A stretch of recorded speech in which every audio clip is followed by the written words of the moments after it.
Start. দেখো স্লাইডটা একটু on করছি। সবাইকে স্বাগত আজকের বাংলা ক্লাসে। আজ তোমাদের রিভিশন ক্লাস বাংলা CT3 এর জন্য। স্লাইডটা ওপেন করছি, একটু দেখো।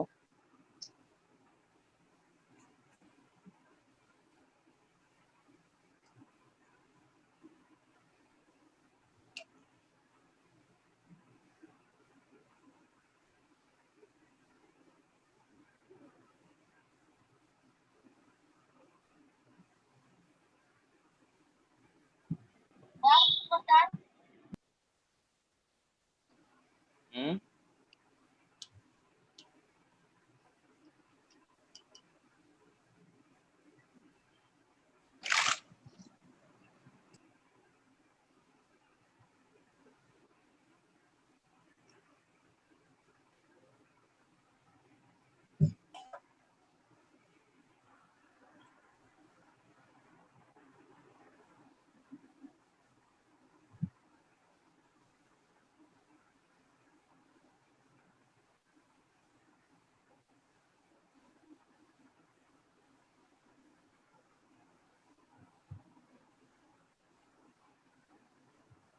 ঠিক আছে, আজকে সবাইকে স্বাগত আমাদের বাংলা ক্লাসে। আমি স্লাইড ওপেন করেছি। দেখো, আজকে আমাদের পার্ট, বিশেষ করে এখন যে স্লাইডটা পড়াচ্ছি এটা আজকের পার্ট হচ্ছে ভাষণের চিঠি। এরপর আমরা রচনাটা আলাদা স্লাইডে পড়াবো। আজকে আমরা ক্লাস শেষে যা শিখবো এটা হচ্ছে বা ভাষণ ও চিঠি কিভাবে লিখতে হয় তা জানতে পারবো। তারপর যে কোনো বিষয়ে ভাষণ ও চিঠি লিখতে পারবো। দেন বুলেট পয়েন্টের সাহায্যে সহজে ভাষণ ও চিঠি লিখতে পারবো। প্রথমে ভাষণটা একটু আলোচনা করছি। দেখো, শ্রেণীর কাজ হচ্ছে তোমার বিদ্যালয়ে বৃক্ষরোপণ উৎসব উপলক্ষে আয়োজিত আলোচনা সভায় উপস্থাপনের জন্য একটি ভাষণ রচনা করো। এতে নিচের বিষয়গুলো উল্লেখ করো। আবার দেখো, তোমার বিদ্যালয়ে বৃক্ষরোপণ উৎসব উপলক্ষে আয়োজিত আলোচনা সভায় উপস্থাপনের জন্য একটি ভাষণ রচনা করো। এই বিষয়গুলো উল্লেখ করবে। এই যাদের সাউন্ড হচ্ছে একটু নিচে মিউট রাখো।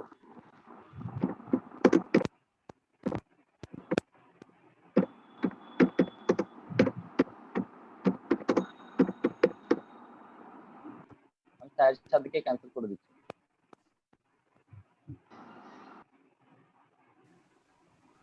সাইদ সাদেক, তোমাকে আগে বলা হয়েছিল। দেখো, পরিবেশ সংরক্ষণ ও জীবের অস্তিত্ব রক্ষায় বৃক্ষের অবদান। প্রথম হচ্ছে পরিবেশ সংরক্ষণ ও জীবের অস্তিত্ব রক্ষায় বৃক্ষের অবদান। আমরা তাহলে এগুলো আমরা আগের ক্লাসে পড়েছিলাম যে কিভাবে বৃক্ষ আমাদের জীবনের অস্তিত্ব, আমাদের সকল প্রাণীদের অস্তিত্ব রক্ষায় এবং পরিবেশ সংরক্ষণে কিভাবে সহায়তা করে। এই বিষয়গুলো আমরা আলোচনা করেছিলাম। আমরা বলেছিলাম বৃক্ষ আমাদেরকে অক্সিজেন দিয়ে থাকে, আমাদেরকে ছায়া দিয়ে থাকে, আমাদের খাদ্য দিয়ে থাকে। তারপর পরিবেশের ভারসাম্য রক্ষায় বৃক্ষের অনেক অবদান রয়েছে। যেমন বৈশ্বিক যে উষ্ণতা দেখা দেয়, এটা হচ্ছে বৃক্ষ না থাকলে বৈশ্বিক উষ্ণতা দেখা দেয়। বৈশ্বিক উষ্ণতা কন্ট্রোল করে কিন্তু বৃক্ষ। কেন? বৃক্ষ থাকলে বৃক্ষ কার্বন ডাই অক্সাইডটাকে শুষে নেয়, ক্লোরোফ্লোরোকার্বনের মাত্রাটাকে কমিয়ে আনে, যার কারণে গ্রিন হাউস ইফেক্টের প্রভাবটা কমে যায়। এবং এর ফলশ্রুতিতে দেখা যায় যে গ্রিন হাউস প্রতিক্রিয়া দেখা দিত সেটা কমে আসে এবং বৈশ্বিক উষ্ণতা লোপ পায় এবং তাপমাত্রা স্বাভাবিক থাকে। ফলে বরফ, ওই আমাদের মেরু অঞ্চলে বরফ গলার আশঙ্কা থেকে আমরা রেহাই পাই এবং পরিবেশ অতিরিক্ত পানির আশঙ্কা থেকেও রক্ষা পায়। এভাবে করে পরিবেশ সংরক্ষণ হয়। আবার দেখা যায় পরিবেশ বিভিন্ন প্রাণীকুলে বৃক্ষের উপর নির্ভরশীল। বৃক্ষ যদি থাকে তাহলে প্রাণীকুলগুলো বেঁচে থাকে, আর প্রাণীকুলের সাথে পরিবেশের একটা অন্তরঙ্গ সম্পর্ক রয়েছে। যেমন একটা প্রাণী, যেমন কিছু পোকা আছে উপকারী পোকা, যদি আমরা বৃক্ষ ধ্বংস করি, বনঝাড় ধ্বংস করি, তখন উপকারী পোকাগুলো ধ্বংস হয়ে যায়, যেগুলো বৃক্ষের বৃক্ষের মধ্যে বৃক্ষের বংশ বিস্তার করে থাকে এবং আমাদের চাষাবাদের ফসলের যে উম, উপকারী হিসেবে কাজ করে। বিভিন্ন আহ পাখি আছে, এরা ক্ষতিকর পোকামাকড় খেয়ে ফেলে।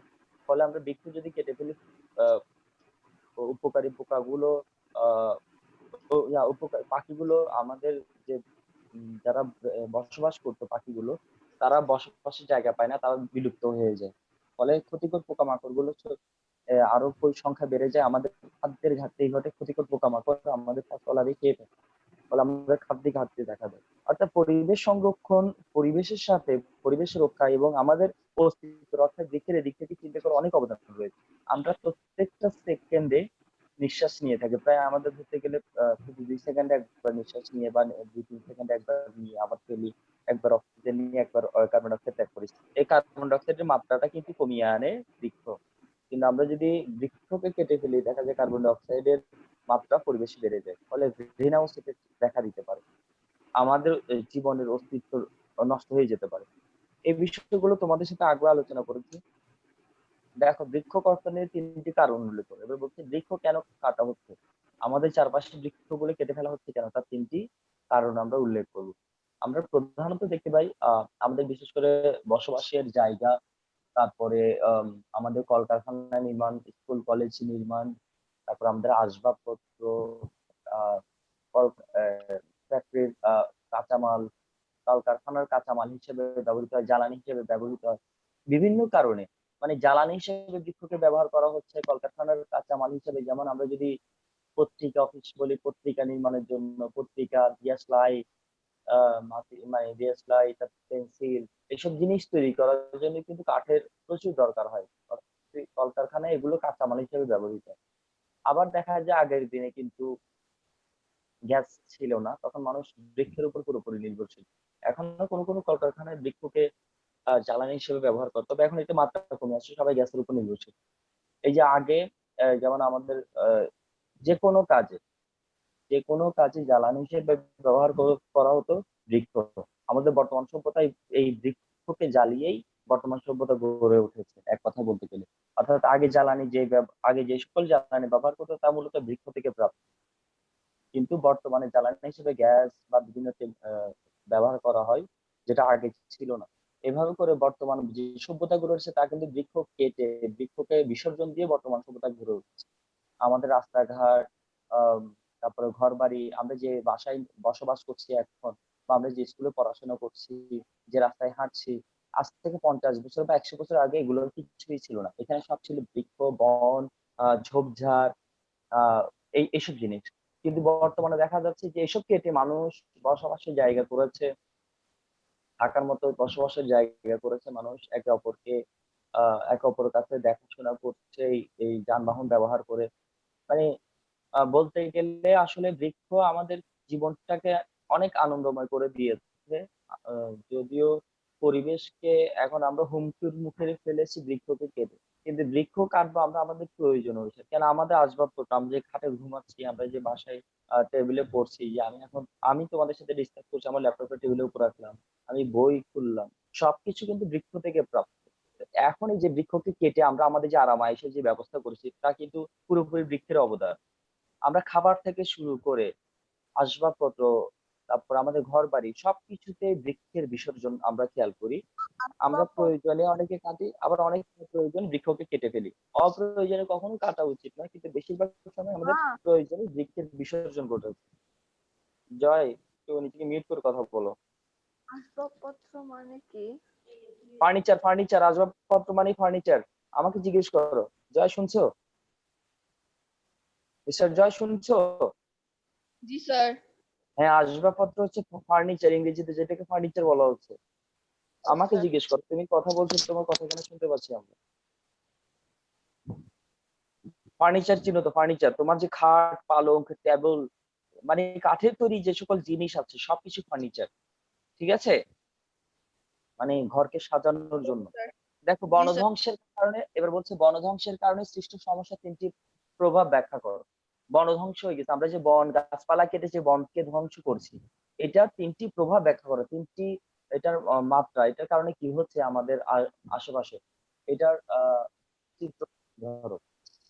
বলছে আমাদের এখানে যে আমরা আমরা জানি যে সুন্দরবন থেকে পৃথিবীর 25%, কি অনেকে বলে 30% অক্সিজেন সরবরাহ হয় সুন্দরবন থেকে।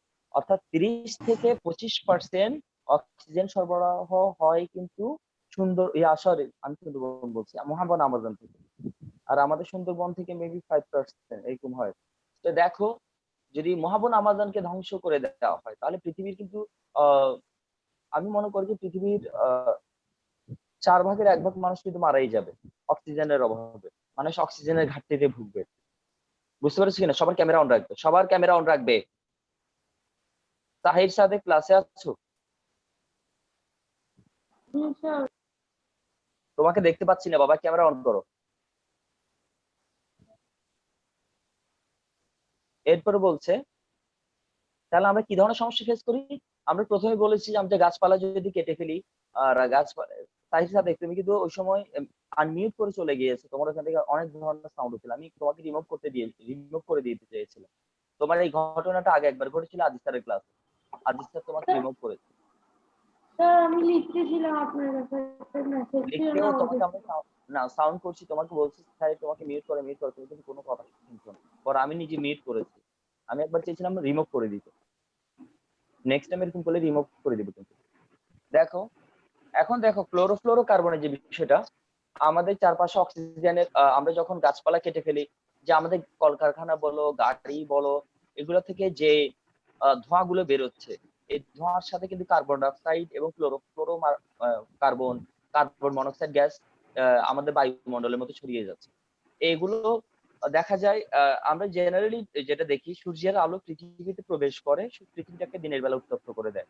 সন্ধ্যার পরে সূর্যের তাপ আবার পৃথিবী থেকে ব্যাক করে, আবার কিন্তু পৃথিবী তার তাপমাত্রাটা ছেড়ে দেয়, মানে যে তাপটা শোষণ করেছিল সে তাপটা আবার পৃথিবী ভূগর্ভ থেকে আবার পৃথিবী কি করে ছেড়ে দেয়, আবার ওই তাপটা আবার ব্যাক করে। কিন্তু ব্যাক করার সময় যদি কার্বন ডাই অক্সাইডের পরিমাণ বেড়ে যায়, যদি ক্লোরোফ্লোরো কার্বনের পরিমাণ বেড়ে যায়, এগুলো কিন্তু গ্রিন হাউসের মতো কাজ করে। আমরা শীত প্রধান দেশে দেখি, ওইসব দেশে তো গাছপালা মূলত হয় না।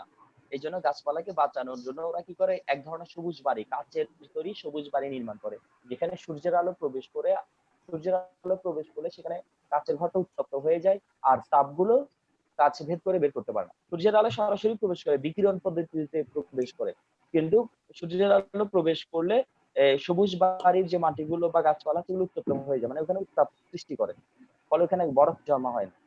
আর সূর্য যখন চলে যায় তখনও কিন্তু তাপটা থেকে যায়, কারণ কাচের ঘর ভেদ করে আর তাপগুলো ব্যাক করতে পারে না। ঠিক একইভাবে কার্বন ডাই অক্সাইড এবং ক্লোরোফ্লোরো কার্বন পৃথিবীর ভূমণ্ডলে বায়ু স্তরের যে ওজোন স্তর আছে ওখানে গিয়ে, ওটার আগে ওরা কি করে, একটা ব্যারিকেড নির্মাণ করে পৃথিবীর বায়ুমণ্ডলের মধ্যে, ওরা কি করে অবস্থান করে একটা গ্রিন হাউসের মতো কাজ করে, গ্রিন হাউসের মতো, মানে সূর্যের তাপটা ওদেরকে ভেদ করে প্রবেশ করতে পারে। প্রবেশ করলে সূর্যের তাপটা পৃথিবী থেকে উত্তপ্ত করে, কিন্তু সন্ধ্যার পরে এই তাপটা যখন পৃথিবী যখন তাপটা ছেড়ে দেয়, তাপটা আবার ব্যাক করার সময় কি করে বাধাপ্রাপ্ত হয়, মানে তখন কার্বন ডাই অক্সাইড এবং ক্লোরোফ্লোরো কার্বনকে ভেদ করে তাপটা আবার পৃথিবীর বায়ুমণ্ডল ভেদ করে বের হতে পারে না। আর যখন তাপটা বের হতে পারে না তখন দেখা যায় মেরু অঞ্চলে যে বরফ আছে, মেরু অঞ্চলে বরফ, বিশেষ করে অ্যান্টার্কটিকা মহাদেশ, তারপর আটলান্টিক প্রশান্ত এবং আটলান্টিকের বিভিন্ন জায়গায়, এবং হিমালয় পর্বতের বরফগুলো সবগুলো আস্তে আস্তে গলতে শুরু করে, কারণ পৃথিবীর তাপ বেড়ে গেছে। দেখো, এখন আমরা জানি 3 ভাগ পানি, আহ, 1 ভাগ হচ্ছে স্থল, মানে পৃথিবীটাকে আমরা যদি টোটাল 4 ভাগ করি, এখানে দেখা যাবে এই 4 ভাগের মধ্যে 3 ভাগই কিন্তু পানি, আর 1 ভাগ হচ্ছে উঁচু ভূমি, যেখানে আমরা বসবাস করছি, মানুষ যেখানে বসবাস করে। তার মানে ওই 3 ভাগ জলের মধ্যে কিন্তু আবার কি হয়েছে, একটা বিশেষ অংশ, মানে 10 ভাগের 3 ভাগ কিন্তু বরফ আছে। ওই পানিগুলোর মধ্যে 10 থেকে 3 ভাগ বা 4 ভাগ কি হয়েছে, ইয়া হয়ে আছে, বরফ হয়ে আছে। তো ওই বরফগুলো যখন পৃথিবীর উত্তাপ বেড়ে যায় তখন বরফগুলো গলতে শুরু করে। এখন দেখো, বরফ হওয়ার কারণে দেখা যায় পানিগুলোর উচ্চতা কম, যখন বরফগুলো গলা শুরু করে তখন পানির উচ্চতা বৃদ্ধি পায়, আর পানির উচ্চতা বৃদ্ধি পেলে সমুদ্র পৃষ্ঠের পানি আমাদের স্থলভূমিকে ডুবিয়ে দেয়, আমাদের নিম্নাঞ্চলগুলোকে ডুবিয়ে দেয়, বন্যা হয়, অনেক বেশি বৃষ্টি হয়। বুঝতে পেরেছি কি না? যেমন সামান্য বৃষ্টিতে সময় দেখা যায় বন্যার সৃষ্টি হয়ে যায়। আর যেসব অঞ্চলে গাছপালা কেটে ফেলা হয় ওইসব অঞ্চলে দেখা যায় হয় অতিবৃষ্টি দেখা দিবে, নতুবা অনাবৃষ্টি। অতিবৃষ্টি মানে হচ্ছে বন্যা, ফ্লাড সৃষ্টি করবে অতিবৃষ্টি থেকে, অথবা খরা। খরা মানে ড্রট, DRAUGST, ড্রট, যারা খরা চিনো না, ড্রট সৃষ্টি হবে, মানে মরুভূমি হয়ে যাবে, অনেক দিন ধরে বৃষ্টি হবে না, সূর্যের তাপ এত বেশি হবে যে চারপাশ উত্তপ্ত হয়ে সেখানে কি হয়ে যাবে, মরুভূমি সৃষ্টি হবে। যেসব অঞ্চলে বৃষ্টি হবে না সেসব অঞ্চল মরুভূমিতে পরিণত হবে, আর যেসব অঞ্চলে বৃষ্টি হবে তো অতিরিক্ত বৃষ্টি হবে, বৃষ্টিকে থামানো যাবে না। তখন ওই অতিরিক্ত বৃষ্টির কারণে সেখানে কি দেখা দিবে, বন্যার সৃষ্টি হবে।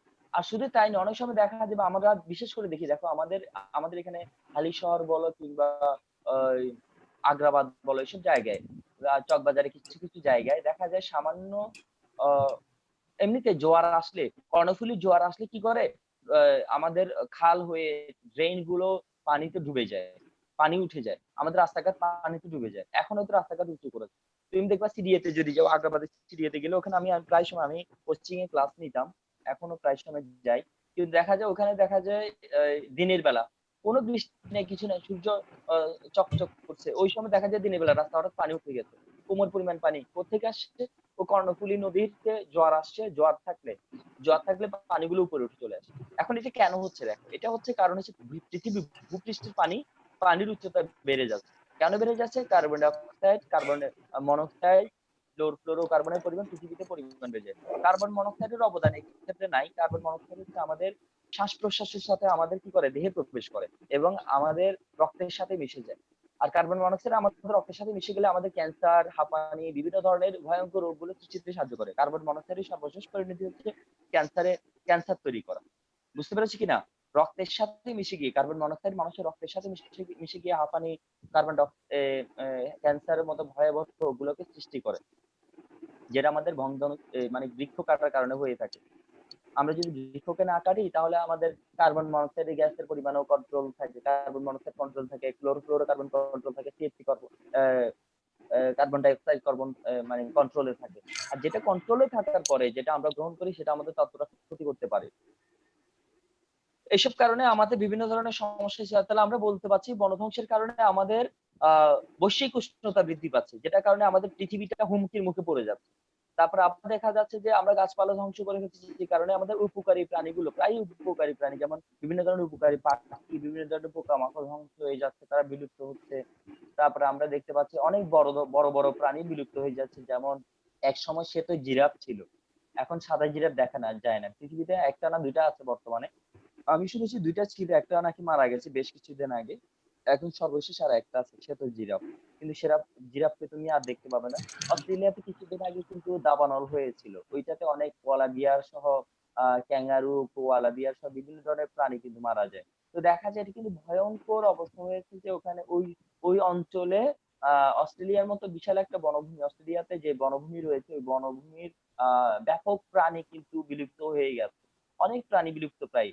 হয়তো কিছু কিছু প্রাণীকে ওরা সংরক্ষণ করে আবার পুনরায় জন্ম মানে এদেরকে ভ্রূণ ভ্রূণ থেকে আবার নতুন প্রাণী সৃষ্টি করার ওরা চেষ্টা করছে। কিন্তু দেখা যায় ন্যাচারালি যে বিষয়টা সেটা আর হচ্ছে না, যে একটা বন ধ্বংস হওয়ার পর এটাকে আবার রিবিল্ড করা কিন্তু একটু টাফ। আর দাবানল কিন্তু ভয়ঙ্কর বিষয়। বনগুলো ধ্বংস করে মানুষ নিজেও ধ্বংস করে, বন আবার ধ্বংস হওয়ার পিছনে দাবানলের বিশাল ভূমিকা রয়েছে। দাবানল, বন্যা, এসব কারণে কিন্তু ঝড় ঝাপটা এগুলোর কারণে কিন্তু বনভূমি ধ্বংস হচ্ছে। অনেক সময় অনেক সময় বড় ধরনের ভূমিকম্প হলে দেখা যায় একটা অঞ্চলে একটা বনভূমি কি হয়ে যায়, মাটির তলে দেবে যায়, মাটির নিচে চলে যায়। এরকম হয়েছে কিন্তু অতীতে অনেক বড় বড় বনভূমি কি হয়েছে, মাটির নিচে দেবে গেছে। আর যার কারণে আমরা এইসব জিনিস এইসব যেসব বড় বড় ভূমি মাটির নিচে চলে গেছে, এখানে এগুলো পরবর্তীতে জীবাশ্মতে পরিণত হয়েছে। এখান থেকে তেল, গ্যাস এবং আমরা কয়লা পাচ্ছি। কয়লাগুলো কোত্থেকে? অতীতে যে সকল বনভূমি মাটির নিচে চলে গেছে, মাটিতে দাবা পড়েছে, ওইসব গুলো হচ্ছে মাটির উত্তাপে ওরা কিসে পরিণত হয়েছে? কয়লায় পরিণত হয়েছে। এবং অনেক কিছু আবার জীবাশ্মতে পরিণত হয়েছে। দেখো, আরেকটা জিনিস হচ্ছে আমাদের খাদ্যের ঘাটতি হচ্ছে, খাদ্য পরিমাণ কমে যাচ্ছে। ঠিক আছে, আমার টাইমিং শেষে আসলে সবাই আমাকে বলবে। খাদ্যের পরিমাণ কিন্তু অনেক বেশি কমে যাচ্ছে। আমরা কিন্তু পর্যাপ্ত পরিমাণ খাদ্য পাচ্ছি না, চাষাবাদ করতে পারছি না। আমাদের বনভূমি ধ্বংস হয়ে গেছে, আমরা অনেকে আবার চাষাবাদ ইচ্ছে করে করছি না। তারপর আমরা চাষাবাদ করলে ওখানে ফল ভালো হচ্ছে না, ফসল হচ্ছে না। কেন হচ্ছে না? বনভূমি ধ্বংস হলে যেখানে গাছপালা নেই সেখানে তো আমাদের উপকারী পোকামাকড় বা পাখি থাকে না, পাখিগুলো বিলুপ্ত হয়ে যায়। ফলে আমরা ফসল লাগালে সেখান থেকে যে ফুল হবে, ফুলের ভ্রূণটা কাছ থেকে আসে বিভিন্ন ধরনের পোকামাকড় থেকে, বিভিন্ন ধরনের পাখি থেকে। পাখির সংস্পর্শে, ফুলের সংস্পর্শে, অনেক সময় পোকামাকড়ের সংস্পর্শে কিন্তু ফুলের মধ্যে ভ্রূণ আসে, ভ্রূণ থেকে ফল হয়। তো এই কারণে ফসলের ভালো ফসল আমরা পাচ্ছি না, পোকামাকড়ের অভাবে বা উপকারী পোকাগুলোর অভাবে, উপকারী পাখির অভাবে। এভাবে করে আমরা বিভিন্ন ধরনের সমস্যায় পড়ছি শুধুমাত্র বনধ্বংসের কারণে অথবা বৃক্ষ কর্তনের কারণে।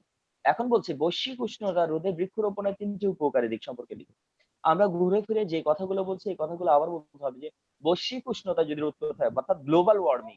বৈশ্বিক উষ্ণতা মানে হচ্ছে গ্লোবাল ওয়ার্মিং যেটাকে আমরা যেটার কারণে পৃথিবী এখন বর্তমান পৃথিবী কিন্তু অনেক বেশি হুমকির মুখে।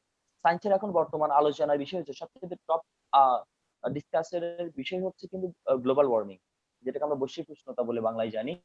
এখন বৃক্ষরোপণ আমরা যদি ব্যাপক হারে বৃক্ষ লাগাই, যেমন করা যায় কি মহাবন আমাদের যেসব অঞ্চলে দাবানল হয়ে বৃক্ষ নষ্ট হয়ে গেছে, বিমানে করে ওইসব অঞ্চলে যাওয়ার পথে বিভিন্ন ধরনের অনেক ধরনের পাহাড়ি বৃক্ষ আছে, বিভিন্ন ধরনের বৃক্ষ আছে, ওইসব বৃক্ষের বীজগুলো ফেলে দেওয়া যায়, উপর থেকে ফেলে বিভিন্ন জায়গায় বনভূমিতে বীজ ফেলে দিয়ে আহ আবার পানি ছিটিয়ে দেওয়া যেতে পারে। তো এগুলো হয়তো বা আজ না হলে ১ বছর পরে এগুলো কিন্তু আহ বীজে বৃক্ষে পরিণত হতে পারে। আর হচ্ছে আমরা আমাদের বাড়ির আশেপাশে আমরা যদি কোনো গাছ কেটে ফেলি, আমরা একটা গাছ কাটলে বাড়ির আশেপাশে আরো ১০টা গাছ লাগাবো যাতে আমার ওই অক্সিজেনের ঘাটতিটা দ্রুত পূরণ হয়ে যায়। আমার ফিউচার যারা আমার নেক্সট জেনারেশন রয়েছে, আমার সন্তান, আমাদের নাতি নাতনি যারা আসবে পৃথিবীতে, তারা যেন ওই বৃক্ষের ঘাটতিটা তারা যেন না ফিল করে। আমি একটা গাছ কেটে ফেলেছি, আমার আমার আমার আমার লাইফ থেকে একটা গাছ কেটে ফেলেছি, কিন্তু আমি আমার পরবর্তী জেনারেশন আমার সন্তানদের জন্য আরো ১০টা গাছ লাগিয়ে দিয়েছি।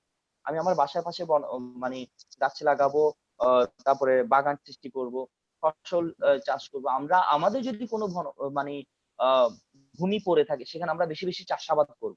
আমি নিজে চাষাবাদ করতে না পারলে হয় যারা চাষাবাদ পারে তাদেরকে বলবো ভাই আপনারা চাষ করে খান। যদি আমার প্রয়োজন না থাকে ভাই আপনারা চাষ করেন, আপনারা চাষ করেন। কিন্তু দেখো যদি তাও যদি সম্ভব না হয় তাহলে তুমি টাকা দিয়ে কাউকে দিয়ে চাষ করো, দেখবে যে তোমার খাদ্যের অধিকাংশ ঘাটতি পূরণ হয়ে যাবে, তোমাকে অনেক কিছু কিনতে হবে না। অনেক ফসল যেমন অনেক তরি-তরকারি তোমাকে কিনতে হবে না। সবকিছু তুমি তোমার ক্ষেত থেকে পাবে।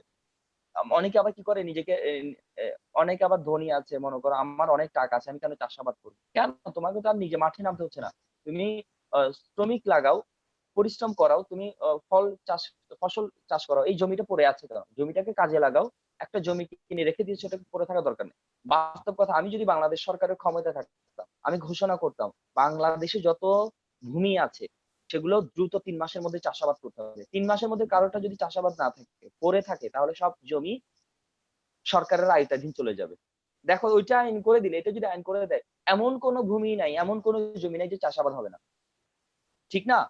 মনে করো তোমার তোমার ভূমিতে তুমি বিল্ডিং করেছো, ওকে ফাইন। তুমি ফ্যাক্টরি করেছো, ওকে ফাইন। ওইটা কাজে লাগিয়েছো। কিন্তু কোনো খালি জমি পড়ে থাকতে পারবে না। পতিত জমি থাকতে পারবে না। তোমার জমি আছে ১০ কাঠা। তুমি ১০ কাঠা জমির ৫ কাঠা তুমি ব্যবহার করছো, আর ৫ কাঠা ফেলে রেখেছো। ওই ফেলে রাখা জমি রাখতে পারবে না। ওই ফেলে রাখা জমিতেও তুমি হয় ফার্ম করো, মুরগির ফার্ম করো, গরুর ফার্ম করো, অথবা তুমি চাষাবাদ করো। কিছু একটা করতেই হবে।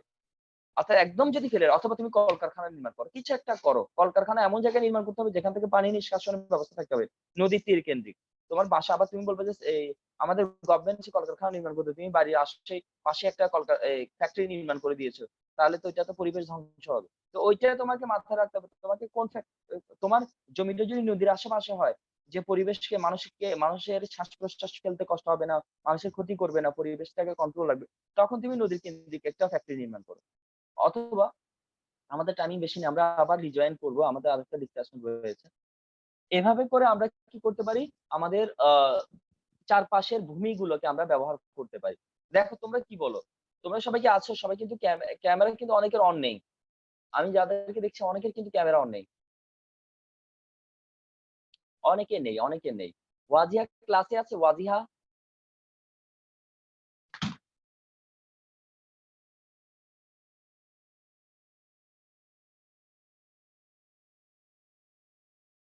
আচ্ছা, দেখো তাহলে আমরা বৈশ্বিক উষ্ণতা আমরা যখন গাছপালা লাগাবো, দেখো আমরা অনেক বেশি গাছপালা লাগালে আমাদের কার্বন ডাই অক্সাইডের পরিমাণ কমে যাবে। আ এই বায়ুমণ্ডলে কার্বন ডাই অক্সাইডের পরিমাণ কমে যাবে, ক্লোরো কার্বনের মাত্রাও কমে আসবে। তারপরে কার্বন মনোক্সাইডের মাত্রাও কমে আসবে। যার কারণে আ পৃথিবীতে গ্রিন হাউস ইফেক্ট বলে যে কার্বন ডাই অক্সাইড কাজ করছে সেটা পরিমাণ কমে যাবে। আমাদের গ্রিন হাউস ইফেক্ট দেখা যাবে না। ফলে সূর্যের আলো পৃথিবীতে প্রবেশ করার পর যে তাপটা আ আবার পৃথিবী ছেড়ে দেয়, এই তাপটা আবার কিন্তু আ সু এ ব্যাক করতে পারবে। তখন আর ওই তাপটা পৃথিবীর মধ্যে আটকে থাকবে না। কার্বন ডাই অক্সাইডের পরিমাণ বেড়ে গেলে পৃথিবীর মধ্যে তাপটা আটকে থাকে। যার কারণে বৈশ্বিক উষ্ণতা দেখা দেয়। পৃথিবীটা উত্তপ্ত হয়ে পড়ে। আর বরফাচ্ছাদিত অঞ্চলগুলো গলে যায়, বরফগুলো গলে যায় এবং পানির উষ্ণতা বৃদ্ধি পেতে থাকে। এর ফলে কিন্তু আর এটা হবে না। আমরা গাছপালা এই জন্য লাগাবো, বৈশ্বিক উষ্ণতা রোধ পাবে, আমাদের খাদ্যের সংকট দূর হবে, আমরা ঠিকমতো আমাদের প্রাণীগুলো, যে সকল প্রাণী বিলুপ্ত হয়ে যাচ্ছে, আমরা এদেরকে আবার রিবিল্ড করতে পারবো। এই প্রাণীগুলোর অস্তিত্ব রক্ষা করতে পারবো, আমাদের জীবনের অস্তিত্ব রক্ষা করতে পারবো। এভাবে আমরা বৈশ্বিক উষ্ণতা রোধে বৃক্ষরোপণ করতে পারি। ঠিক আছে? আচ্ছা শোনো, আমি মিটিংটা এন্ড করছি। সবাইকে ধন্যবাদ। আজকের এতটুকু আলোচনা, আমি মিটিংটা এন্ড করে আবার রিজয়েন করাচ্ছি। সবাই রিজয়েন করবে। ঠিক আছে? সবাই শুনতে পাচ্ছ? Okay sir. জি স্যার। সবাই আমার কথা শুনতে পাচ্ছ? সবাই কিন্তু রিজয়েন করবে। সবাই একদম সাথে সাথে এখনই, আমি এখন এন্ড করবে, এখনই অন করব। আর সাথে সাথে 1 মিনিটের মধ্যে সবাই রিজয়েন করবে। Okay fine. সবাই আল্লাহ হাফেজ। ভালো থেকো, Right, সুস্থ sir. থেকো।